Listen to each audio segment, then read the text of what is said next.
తీతు 2వ అధ్యాయం. అపోస్తలుడైన పౌలు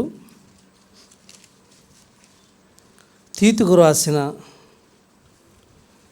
పత్రిక 2వ అధ్యాయం 8వ వచనం చదువుకుందాం. తీతు 2వ అధ్యాయం 8వ వచనం అందరూ కలిసి గట్టిగా బిగ్గరగా మన భాగాలని మనం చదువుకుందాం. పరపక్షమందు ఉన్నవాడు మనలను గూర్చి చెడు మాట ఏదియో చెప్పనేరక సిగ్గుపడినట్లు అన్నిటి యందు నిన్నువే సత్కార్యముల విషయమై మాదిరిగా కనుపరుచుకును.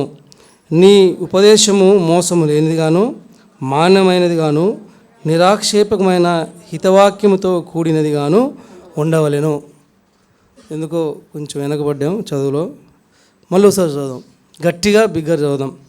పరపక్షమందుండవాడు మనలను గూర్చి చెడు మాట ఏదియూ చెప్పనేరక సిగ్గుపడినట్లు అన్నిటి యందు నిన్నువే సత్కారముల విషయమై మాదిరిగా కనుపరుచుకును. నీ ఉపదేశము మోసము లేనిదిగాను మాన్యమైనదిగాను నిరాక్షేపమైన హితవాక్యముతో కూడినది గాను ఉండవలెను. సహాయం కొరకై ప్రార్థన చేసుకుందాం. పరిశుద్ధమైన తండ్రి, అబ్రహాము, ఇస్సాకు, యాకోబుల దేవా, నా దేవా, కనికరంగల దేవా, ప్రేమగల దేవా, మరొకసారి యేసుక్రీస్తు నామములో దేవా ప్రార్థన చేయడానికి ఇచ్చిన కృపను బట్టి వందనములు స్తుతుల్ని చెల్లిస్తూ వస్తున్నాం. ఉదయకాలం నీ దాసుని ఏర్పాటు చేసుకుని లేఖ భాగం ద్వారా వాక్యం ద్వారా నాతో మాతో మా అందరితో మీరు మాట్లాడే విధానం బట్టి వందనములు స్తుతులు చెల్లిస్తూ వస్తున్నాం. అవును తండ్రి, నా జీవితంలో కూడా గిలుగాను అనుభవం ఉంది తండ్రి. అంతేకాదు తండ్రి, పాపం వల్ల అవమానము మరి తెచ్చుకున్నవాడిని తండ్రి. అంతేకాదు తండ్రి, ఐగుప్తు భారము అనగా ఈ లోకం యొక్క భారాన్ని మోసినవాడిని తండ్రి. ఇటువంటి వాడిని నన్ను నా మీద కనికరబడి నీ తండ్రి నీకు నీ యొక్క ఏకైక కుమారుని ఈ లోకాన్ని మీరు పంపిస్తూ వచ్చారు. అందరి బట్టి వందనాలు స్తుతులు చెల్లిస్తూ వస్తున్నాను తండ్రి. కుమారుడు కలువరి శిలువలో ప్రాణం పెట్టి చేత రక్తము కార్చేత నా జీవితంలో రక్షణ, పాప క్షమాపణ, విమోచన కనిపిస్తూ వచ్చారు. అందరి బట్టి వందనాలు స్తుతుల్ని చెల్లిస్తూ వస్తున్నాను. దేవాబలకు సమీపిస్తుండగా మమ్మల్ని అందరికీ జ్ఞాపకం చేసుకోండి. నిలబడుతూ నేను దుమ్ములని ధూళిని ఎన్నికలేనటువంటి ఒప్పుకుంటూ ఏ దేవా నీ 33:14 నిర్గమ ప్రకారం నీ సన్నిధి అనుగ్రహించమని యేసు పరిశుద్ధ నామమున అడిగి పెట్టుకుంటున్నాం తండ్రి, ఆమేన్.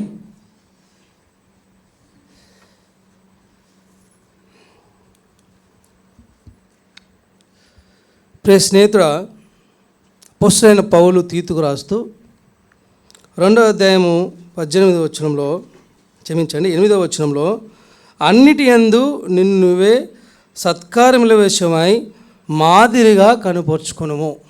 కానీ ప్రభు బలకు సమీపం మునుపు ఈ వాక్యాన్ని మనము దేవుడు ధ్యానించుటకు ఈ వాక్యం ద్వారా మనం ముందుకెళ్దాం. అందుకంటే ముందు మనం గ్రహించవలసిన విషయం ఏంటంటే, ప్రభు బల తీసుకునే ముందు మనం చేయవలసినవి ఏంటంటే దేవునికి కృతజ్ఞతాస్తుతులు చెల్లించాలి. 1 కొరింథీయులకు రాసిన పత్రిక చాలా స్పష్టంగా ఉంటుంది. అక్కడ 11వ అధ్యాయం చదవండి. అక్కడ 11వ అధ్యాయం 28 చదవండి. 28న 11 1 కొరింథీయులకు 11:28 చదవండి.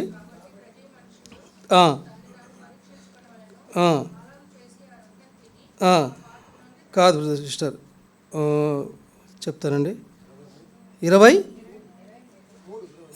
క్షమించండి, 23 చదవండి. నేను మీకు అప్పగించిన దాన్ని ప్రభువు వలన పొంది తిని, ప్రభు అయిన యేసు తన అప్పగింపున రాత్రి ఒక రొట్టెని ఎత్తుకొని కృతజ్ఞతాస్తుతులు చెల్లించి.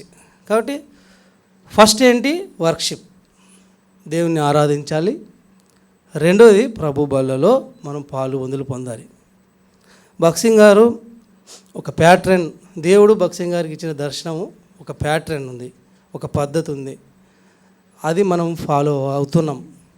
కాబట్టి ఆరాధన ఏదో బయట ఏదో ఒక కాపీ కొట్టింది కాదు, ఇది ఒక దర్శనము దేవుడు ఒక దాసునికి ఇచ్చి నడిపించినది. కాబట్టి ప్రభు బలకు సమీపమునపు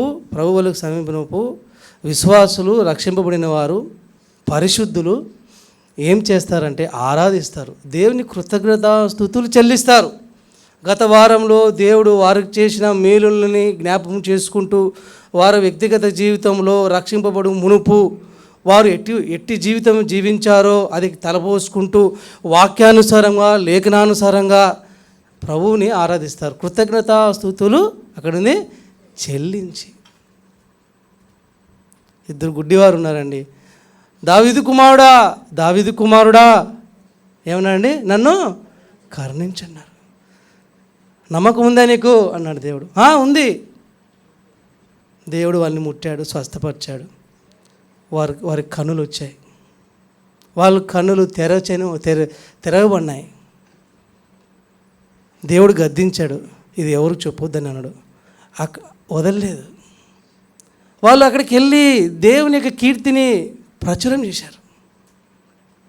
ఎందుకు చెప్తున్నా అంటే నా ప్రియ స్నేహితుడా, మన జీవితంలో, మన వ్యక్తిగత జీవితంలో దేవుని కార్యం జరిగినప్పుడు మనం ఉండలేం. గెరాసీనుల దేశంలో సేన అనే దయ్యం పట్టిన వ్యక్తి దేవుడు ఏం చేశాడంటే స్వస్థపరిచాడు. ఆయన అడిగాడు, అయ్యా నేను నీతో పాటు వస్తానంటే, వద్దు నాతో పాటు వద్దు, నువ్వు వెళ్ళు. దేవుడు నీ జీవితంలో చూపిన కనికరాన్ని, దేవుడు నీ జీవితంలో చూపిన కార్యముల్ని నువ్వు వెళ్ళి చెప్పు. వాడు వెళ్ళి ఆ పట్టణంలో ప్రవేశించినప్పుడు వారందరూ ఆశ్చర్యపడిరి అని ఉంది. నేను ఈ 2 సందర్భాలు మీకు చూపించట్లేదు, నా అంశం అది కాదు కాబట్టి. ఎందుకు చెప్తున్నా అంటే నా ప్రియ స్నేహితుడా, ప్రభు బల్లను సమీపము మునుపు మన మందు ఆరాధికులై ఉండాలి. నిజంగా ఇంకా సూటిగా స్పష్టంగా చెప్పాలంటే ఆరాధనకు రాని వాళ్ళు అసలు ప్రభు బలలో పాలు పొందకూడదు. ఇది వాక్యం.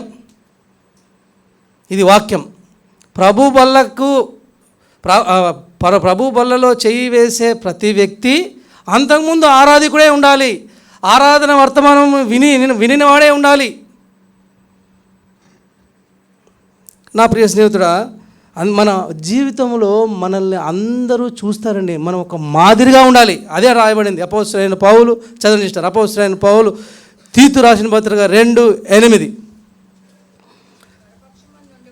పరపక్షమందుండువాడు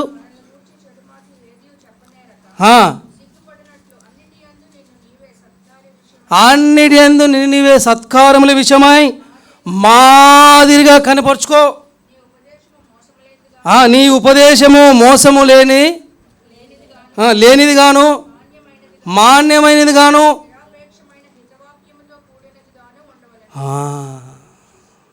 లడ్డు అంటే అందరికి ఇష్టం కదా, స్వీట్ అంటే అందరికి ఇష్టం. ఎవరు వద్దంటారండి? స్వీట్ తినొద్దంటే ఎవరు వద్దంటారు? అందరు చెయ్యి అంటాం, స్వీట్ బాక్స్ పెట్టినాయి. అదే ఈ చేయికి మొత్తం మురికి అంటించేసుకొని చెదారు చేసుకొని ఇలా నేను ఇచ్చాను అనుకోండి, తీసుకుంటామండి మనం.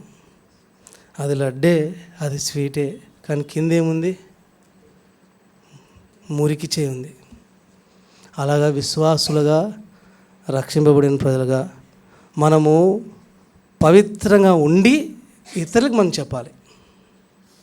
మన చేయలే కురుపులు ఉన్నాయి, మన చేయే మురికితో ఉంది, మన బ్రతికే బాగాలేదు, మనం ఇతరులకి ఏం చెప్పగలుగుతాం? అదే అంటున్నాడా. ఏమంటున్నాడంటే నిన్ను నీవే సత్కారముల విషయమై ఎలా ఉండాలి? మనం మాదిరిగా ఉండాలి. మనం కరపత్రికలం, విశ్వాసులమైన మనం, రక్షింపబడిన ప్రజలైన మనం కరపత్రికలం ఈ లోకానికి. ఈ లోకంలో ఉన్నవారు మనల్ని చూసి వారు సాక్ష్యం ఇవ్వాలి. ఆ సాక్ష్యం ఇవ్వాలి. ఆ ఇద్దరు గుడ్డివారు వారు అక్కడ చదవండి, చాలా బాగుంటుంది, మీరు చదవండి. ఆ గుడ్డివారు ఊరికి ఉండలేదు, దేవుడు ఖండితంగా చెప్పినా వారు దేవుని కీర్తిని ప్రచురం చేశారు. ఆ గుడ్డివారు, ఇద్దరు గుడ్డివారు, వారి జీవితంలో దేవుడు చేసిన ఆశ్చర్యకార్యం వారు దాబెట్టుకోలేదు. వారు హృదయము ఊరికే ఉండలేకపోయింది. కాబట్టి మన జీవితంలో మనం ఇతరులకు మాదిరిగా ఉండాలి.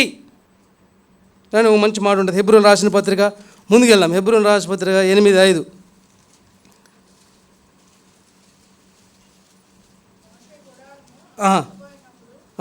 చదవండి సిస్టర్, కరెక్టే. కొండ మీద నీకు చూపబడిన మాదిరి చొప్పున, చాలు సిస్టర్, కొండ మీద నీకు చూపిన మాదిరి చొప్పున సమస్తమును చేటుకు జాగ్రత్త పడమని దేవుని చేత హెచ్చరింపబడిన ప్రకారము ఈ యాజకులు పరలోక సంబంధముకు వస్తువులు ఛాయ రూపమైన గుడారునందు సేవ చేయుదురు. ఆనాడు మోషేకి దేవుడు కొండ మీద ఒక మాదిరి చూపిస్తూ వచ్చాడు. మోషే దేవుడు ఏ విధంగా చెప్తూ వచ్చాడో ఆ మాదిరిని తీసుకుని వెళ్ళాడు ప్రజల్లోకి. కాబట్టి నా ప్రియ స్నేహితుడా, అన్ని విషయంలో సత్కార్యం విషయంలో మనం మాదిరిగా ఉండాలి. మనం మాదిరిగా ఉంటే ఇతరులకి మనం చెప్పినప్పుడు అది ఫలిస్తుంది. మాదిరిగా లేకపోతే అది ఫలించదు. రండి, ఒక మంచి మాట ఉండే యాకోబు 5:10 చదవండి. యాకోబు 5:10 నా సహోదరులారా,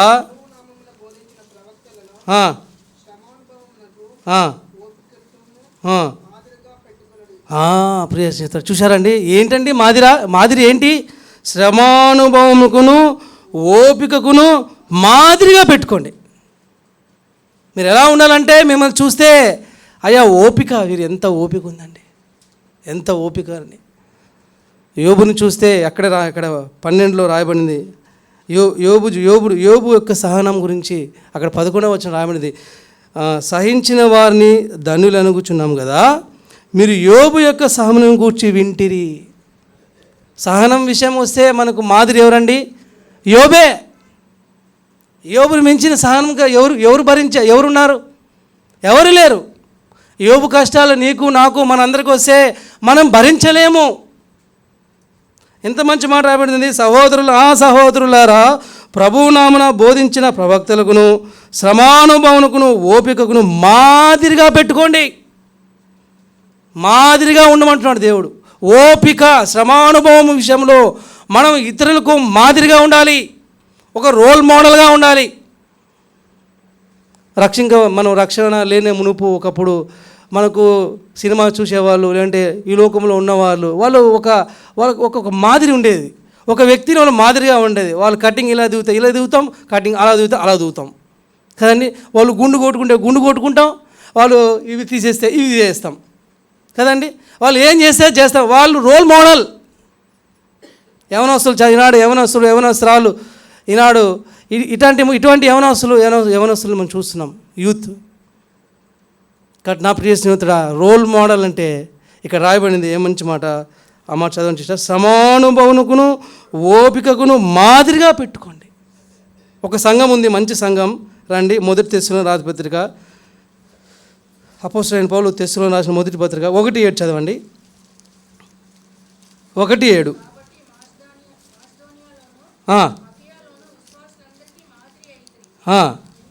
ఎందుకనగా చాలు సిస్టర్, ఎంత బాగుందండి మాట. మీరు ఏమైనా అంటే మీరు మాదిరి అయ్యారు. దేని విషయంలో అక్కడ రాయబడింది. కాబట్టి మాసేదోయలోను అకాయలోను విశ్వాసులే వారికి మాదిరి. ఈ సంఘం విశ్వాసులందరికీ మాదిరి అవుతారు. ఎందుకనగా మీ యొద్ద నుండి ప్రభువాక్యము మాసిదోయలోను అకాయలోను మ్రోగెను. అక్కడ మాత్రమే గాక ప్రతి స్థలమందును దేవుని యెడల ఉన్న మీ విశ్వాసము విషయంలో తెస్సలోనికీయులు మాదిరి, సహనము విషయంలో యోబు మాదిరి కదండి. సహనం విషయంలో యోబు గారు మాదిరండి. ఎంత మంచి మాట రాబడింది. ఒక సంఘానికి మీరు ఉన్న మీ విశ్వాసము వెల్లడాయను గనుక మేమేమీ చెప్పవలసిన అవశ్యం లేదు. మీకేం చెప్పే అవసరం లేదు. మీరు ఆల్రెడీ మాదిరిగా ఉన్నారు. ఇంకేం చెప్తాం మీ గురించి మేము?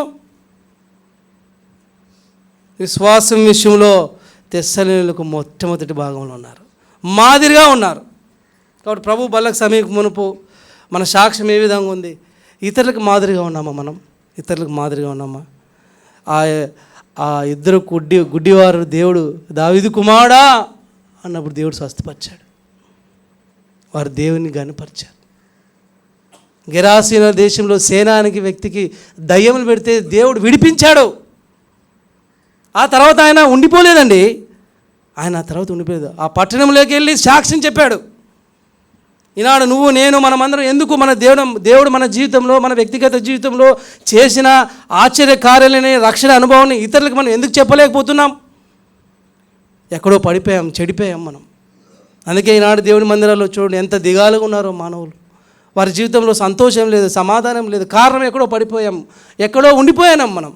దేవుని వ్యతిరేకంగా మనం జీవిస్తున్నాం, మాదిరిగా లేం. కాబట్టి నా ప్రియ స్నేహితుడా, తెస్సలోనికీయులు ఎలా ఉన్నారంటే, ఆ సంఘం ఎలా ఉందంటే విశ్వాసులకే మాదిరి అండి. ఇక్కడ అన్నాడు యోబుని చూస్తే సహనానికి మాదిరేనా, ఇంకా మాదిరి చెప్పాలంటే హై స్టాండర్డ్ మాదిరి అంటే మన ప్రభువారే.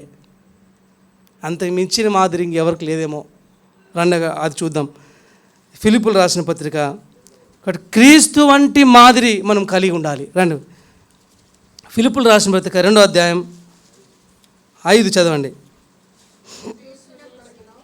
క్రీస్తు యేసుకు కలిగిన ఈ మనస్సును మీరును కలిగి ఉండుడి. ఆయన దేవుని స్వరూపం కలిగిన వాడే ఉండి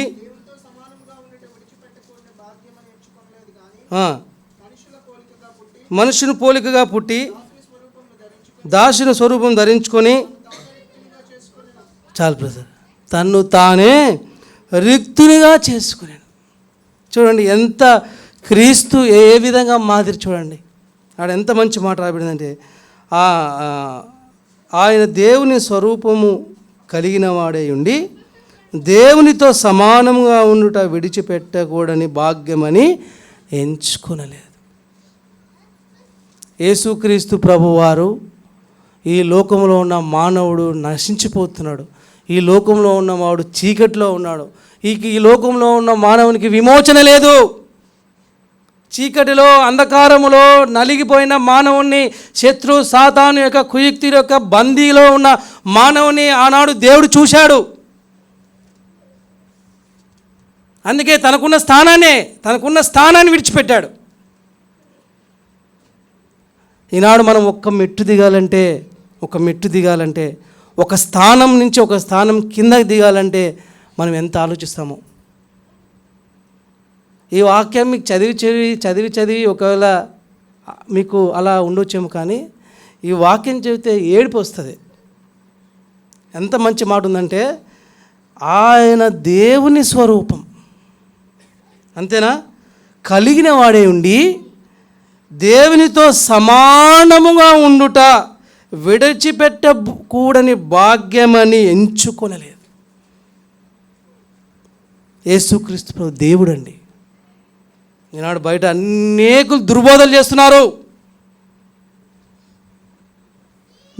చేస్తున్నారు ఈనాడు. యేసుక్రీస్తు ప్రభువారు ఆయన దేవుడు అండి. ఆయన సమస్తం విడిచిపెట్టాడు నీ కోసం, తన రక్తాన్ని దారబోశాడు. ఎందుకంటే మాదిరిగా ఉండడానికి, విధేయుడయ్యాడు నీ కోసం, నా కోసం. ఎంత మంచి మాట అండి. మనుషులు పోలికగా పుట్టి దాసుని స్వరూపం ధరించుకొని తన్ను తానే రిక్తులుగా చేసుకున్నాడు. ఎవరి కోసం? నీ కోసం, నా కోసం, మానవుని కోసం. మానవుడు నిత్య నాశనంలో నరకానికి జోగిడుతున్నాడు. పుట్టిన మానవుడు, తల్లి గర్భంలో పుట్టిన మానవుడు పాపంలో పుట్టి పాపంలో పెరిగి అదే పాపంలో నశించిపోతున్నాడండి. ఇటువంటి మానవుని చూసి దేవాది దేవుడు పరలోకం విడిచిపెట్టాడు, తన స్థానాన్ని విడిచిపెట్టాడు. మనుషులు పోలికగా పుట్టాడు.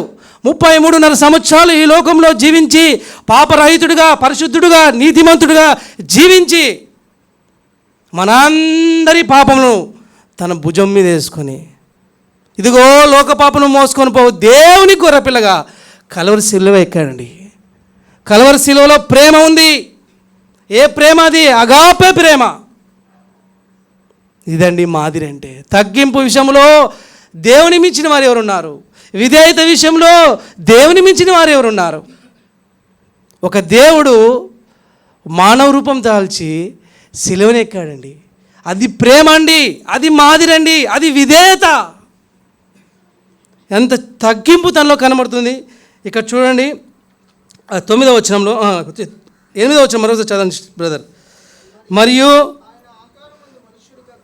కనబడి మరణము పొందినందుగా, అనగా శిలువ మరణం పొందినందుగా తన్ను తాను తగ్గించుకున్నాడు. సాతానుకి యేసుక్రీస్తు ప్రభువుకి తేడా ఏంటంటే, సాతాను తాను హెచ్చించుకున్నాడు. అందుకే నరకంలో మూలకి త్రోయబడ్డాడు. అయితే ప్రభువారు తను తగ్గించుకున్నాడు. అందుకే తండ్రి కుడిపార్శ్వమున కూర్చున్నాడు. నిజంగా ఆనాడు నేను ఇందాక వచ్చేటప్పుడు చూశాను, ఆనాడు అబ్రహాము తన కుమారుని చెప్తున్నప్పుడు దేవుడు అబ్రహామా ఆగు అన్నాడు కదండి. కానీ యేసుక్రీస్తు ప్రభు చనిపోతున్నప్పుడు ఎవరు ఆపమలేదండి. ప్రభువారు చనిపోయారండి. దేవుడు చేయి వదిలేశాడు, నీ కోసం, నా కోసం, మన కోసం. ఆ సన్నివేశం చూసినప్పుడు ఇస్సాకుకి ఆ ఉపశమనం కలిగింది. యేసుక్రీస్తు ప్రభుకి ఆ ఉపశమనం లేదు.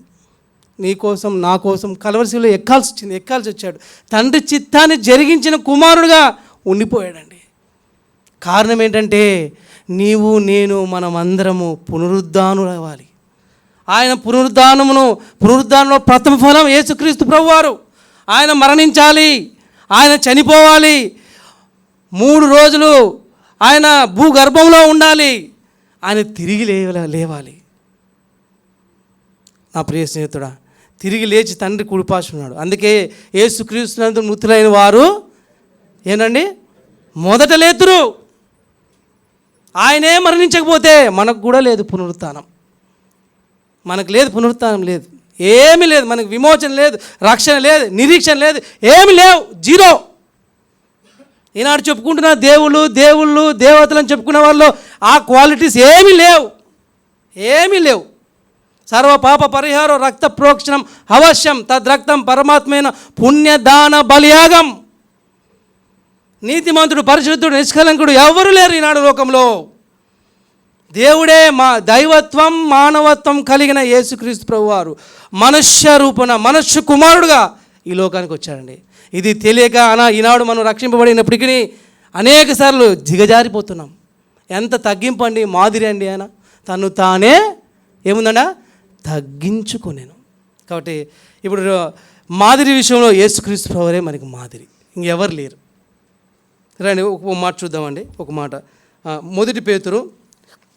మొదటి పేతురు చాలా ఉన్నాయి, ఎంతవరకు ఉంటే అంతవరకు చెప్పి ముగిచ్చేస్తాను. మొదటి పేతురు 1వ అధ్యాయం 2వ వచనం. పేతురు రాసిన మొదటి పత్రిక 1వ అధ్యాయం 2వ వచనం చదవండి. మొదటి పేతురు 1:2 బ్రదర్. ఆత్మ వలని పరిశుద్ధత పొందినవారై విధేయులగుటకును యేసుక్రీస్తు రక్తము వలన ప్రోక్షింపబడుటకును ఏర్పరచబడిన వారికి, అనగా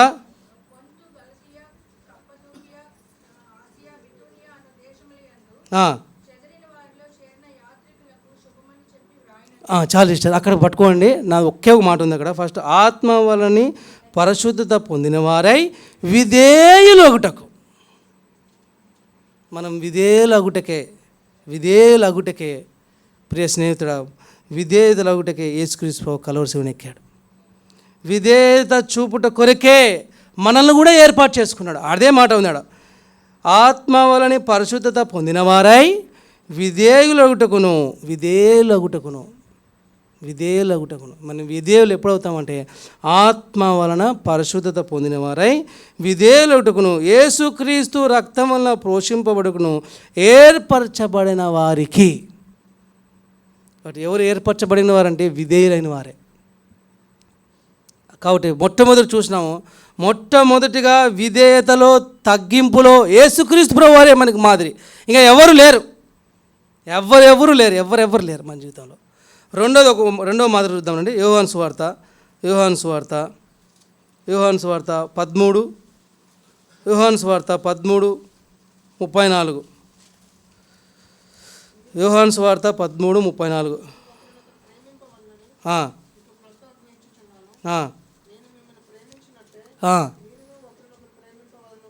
ఈ రెండో దానికి పోకముందు నేను ఒక విషయం చెప్తాను. దేవుని మందిరానికి కూడా చాలామంది వస్తాం కదా, మనం చాలామంది వస్తాం మన దేవుని మందిరానికి కూడా. ఆనాడు కూడా 2 వచ్చారు.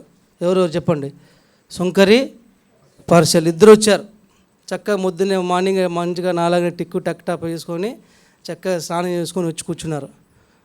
2 ప్రార్థన చేశారు చక్కగా. ఈనాడు మనం కూడా అందరూ ఉన్నాం ఇక్కడ కదండి, అందరూ ఉన్నాం ఇక్కడ. ఎవరికండి దేవుడు టిక్ కొట్టాడు చెప్పండి, పర్లేదు. సుంకరి ప్రార్థనకే దేవుడు యాక్సెప్ట్ చేశాడు, దేవుడు తీసుకున్నాడు. అది కింద ఒక మంచి మాట ఉంటుంది, అతని కంటే ఇతడు నీతిమంతుడై తన ఇంటికి వెళ్ళని ఉంటుంది. కాబట్టి అతని కంటే ఇతడు నీతిమంతుడైనాడు. కాబట్టి తగ్గింపు విషయంలో ప్రభువారే మనకు మాదిరి.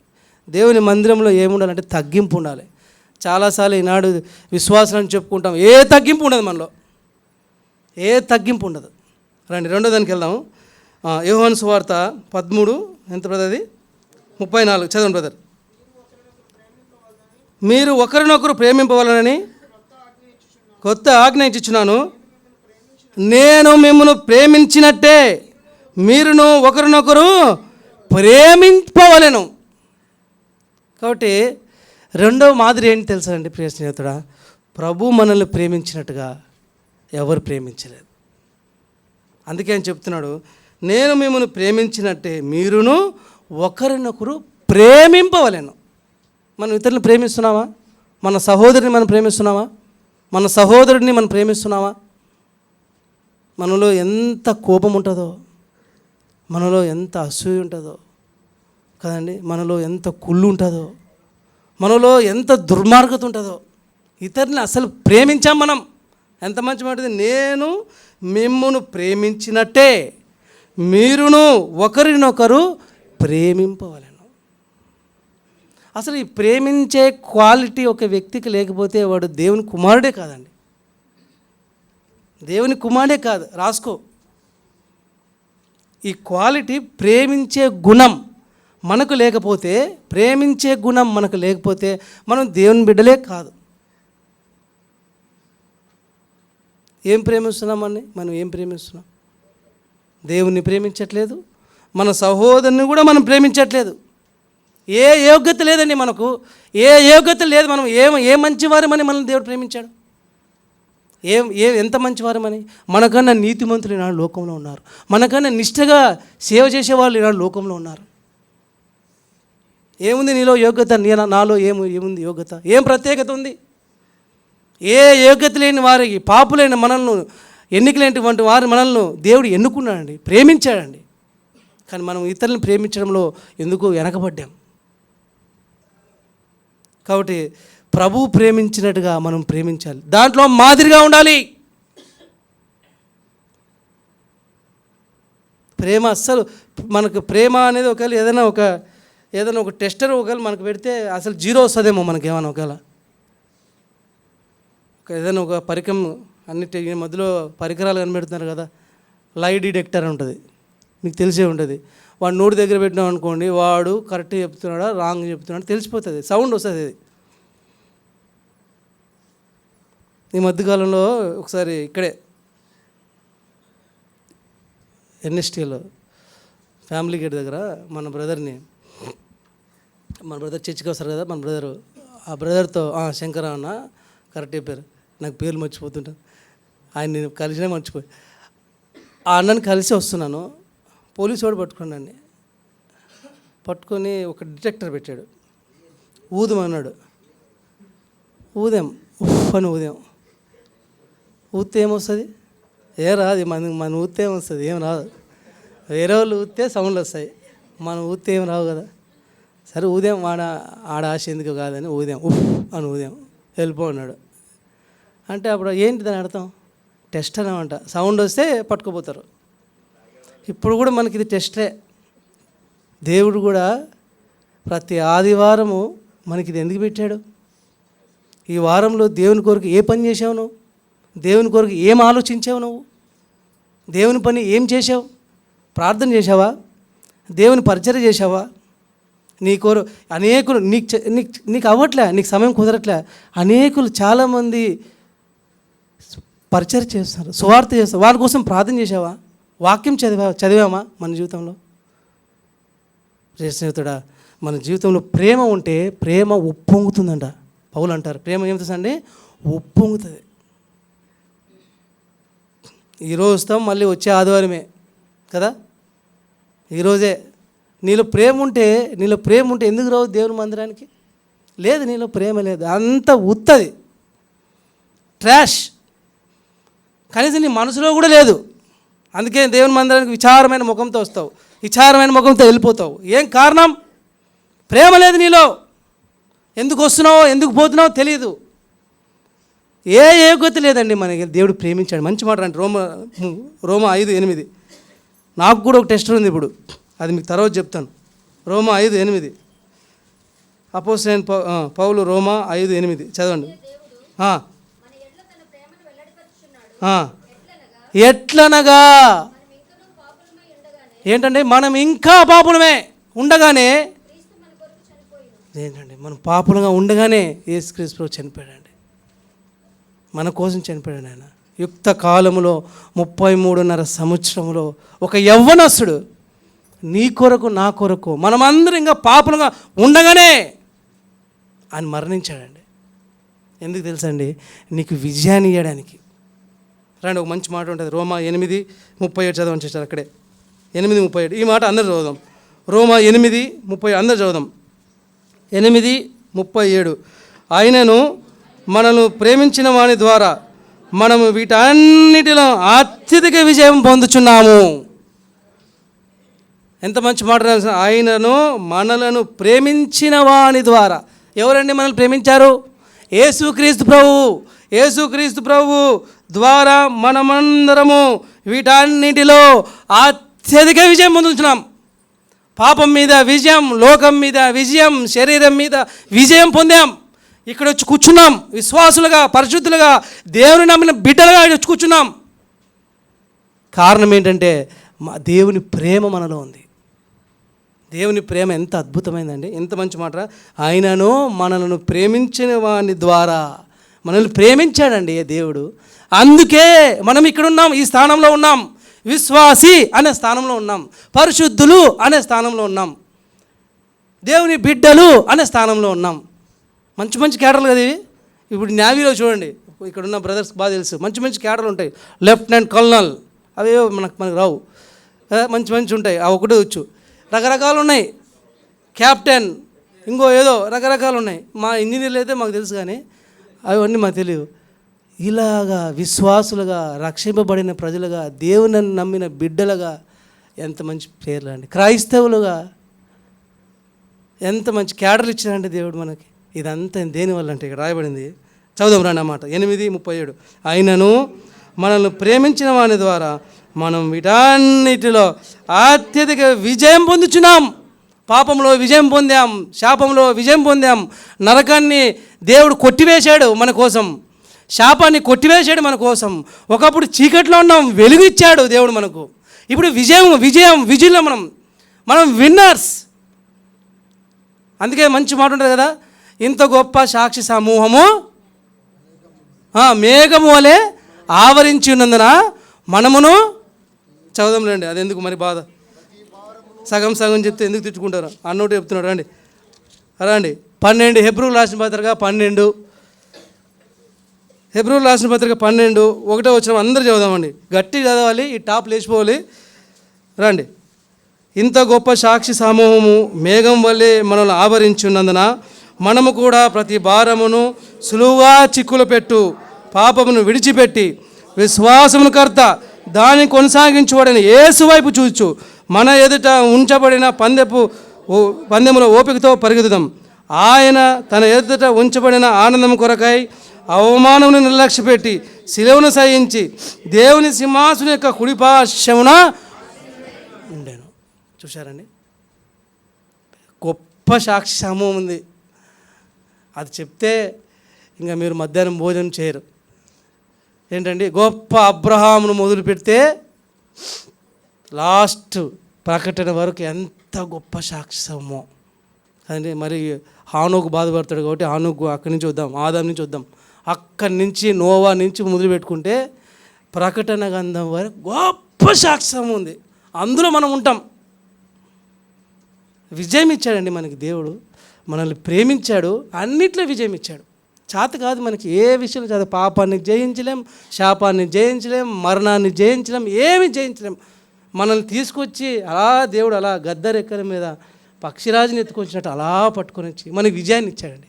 దాన్ని కాపాడుకోవాలి. మనం పరిశుద్ధులుగా ఉండాలి కదండి, పరిశుద్ధులుగా ఉండాలి. ఎంత మంచి మాట రావేంటంటే ఆయనను మనల్ని ప్రేమించిన వాని ద్వారా మనం వీటన్నిటిలో అత్యధిక విజయము పొందుచున్నాం. ఆ విజయాన్ని పొంది ఆ గొప్ప సాక్షి సమూహం ఉంటుంది, అందులో మనం ఉండాలి. అబ్రహాం గారు ఉంటారు, ఇస్సాక్ గారు ఉంటారు, యాకోబు గారు ఉంటారు, ఏంటండి యేసేపు గారు ఉంటారు, మోషే, యెహోషువ, బాబా ఇలా చెప్పుకుంటూ పోతే వాళ్ళ మధ్యలో వాళ్ళతో పాటు మనం జీవిస్తాం. విజయం పొందిన వారే ఎవరైనా విజయం పొందలేని వారిని అక్కడ లేదు, ఛాన్స్ లేదు.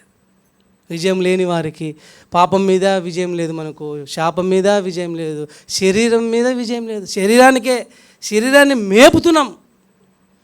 మేపి ఆదివారం ఇక్కడి నుంచి వెళ్ళిపోతే ఆదివారం తిరిగి వచ్చే వరకు దీన్ని మేపి ఏంటండి మేపి అంటే తెలుసా మీకు? అంటే ఫుడ్ పెడుతున్నామని దీన్ని బాగా మేపి దాన్ని చంపుతున్నాం. దేన్ని? ఆత్మని చంపేస్తున్నాం. కాబట్టి నాకు యాక్చువల్గా 4 చెప్పాలనుకున్నాను. నాకు కూడా టెస్టర్ ఉంది కాబట్టి నేను 2 చెప్పాను. మొట్టమొదటి ఏంటిదండి? దేవుడు విధేయత చూపించాడు. రెండోదిగా ఏం చూసినామండి? మాదిరిలో ప్రేమ. ఎంత మంచి మాట అది. రెండోదిగా ఆయన ప్రేమ, నేను ప్రేమించినట్టునే మీరును ఇతరులను ప్రేమించారు. నిన్ను వలె నీ పొరుగు అని ప్రేమించు అన్నాడు దేవుడు. ధర్మశాస్త్రం అంతా, గ్రంథం అంతా, బైబుల్ అంతా ఒక్క వచనంలో చెప్పొచ్చు. నిన్ను వలె నీ పొరుగు అని ప్రేమించాలి. ఎక్కడో పడిపోయాం ఈ విషయంలో, ఎక్కడో తప్పిపోయాం ఈ విషయంలో. ప్రేమించే విషయంలో పడిపోయాం, విధేయత చూపించే విషయంలో పడిపోయాం, బల్లకు సమీపిస్తున్నాం. ఎన్ని సంవత్సరాలైంది నువ్వు ఆరాధించగా? ఎన్ని సంవత్సరాలైంది? ఎందుకు జీవితం? దేవుడు ఎందుకు నీకు ఒక జీవితం ఇచ్చాడు? ఏం ఉద్దేశం ఉంది? మనుషులు చూస్తున్నావా? మనుషులు నిన్ను పుట్టించారా? లేదు. దేవుడిచ్చాడు నీకు జన్మ. దేవుడే నీకు ఇచ్చాడు నీకు ఈ జన్మని. దేవుడే నీకు ఈ స్థితిని ఇచ్చాడు. ఈ మందిరంలో ఈనాడు కూర్చొని దేవుని వాక్యం వింటున్నావు అంటే అది కారణం దేవుడే. ఇక్కడుండే వ్యక్తి కాదు, అక్కడున్న వ్యక్తి కాదు, ఎవరు కాదు. మనం అసలు యోగ్యతే లేని వారం మనం. ఒకటి 2 విషయాలు చూసాం ప్రియ స్నేహితుడా. ఈరోజు మాదిరి గురించి చూసాం. మనం ఎలా ఉండాలంటే ఇతరులకు మాదిరిగా ఉండాలి. ఇతరులకు ఎలా మాదిరి ఉండాలంటే చెప్పాను కదా, లడ్డు ఉంది, లడ్డూలు అంటే స్వీట్ ఉంది, మురికి చేతులతో నేను ఇచ్చాను అనుకోండి, తీసుకుంటారా? బుర్ర లేదు వానికి అంటారు. చేతులు కడుక్కొని తెలియలేదా వానికి, ఏం మనిషి అంటారు. అదే పవిత్రంగా చేతులు కడుక్కొని మనం ఇచ్చాను.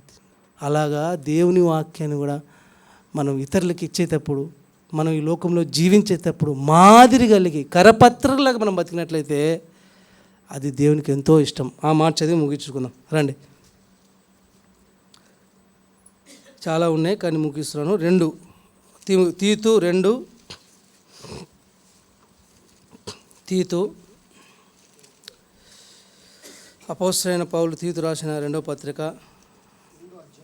క్షమించండి 2వ అధ్యాయం. ఎన్నో వచనం అండి ఇది? 8వ వచనం.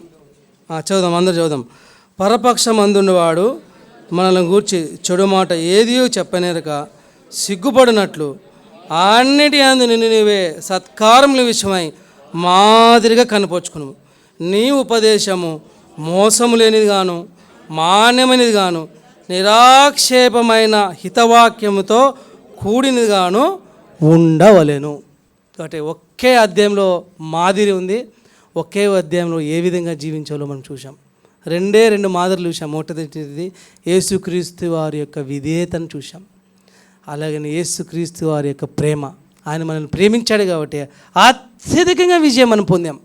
ఆయన మనం ప్రేమించకపోయింటే, ఆయన మరణించకపోయింటే మనం ఎక్కడో, మనం క్రైస్తవులం కాము, పరిశుద్ధులం కాము, రక్షింపబడిన వరం కాము. కాబట్టి ఆయన చూపిన విధేయత, ఆయన చూపిన ప్రేమ మాదిరి మనకు. ఆ రెండిటి కలిగి ప్రభు బలకు సమీపిద్దాం.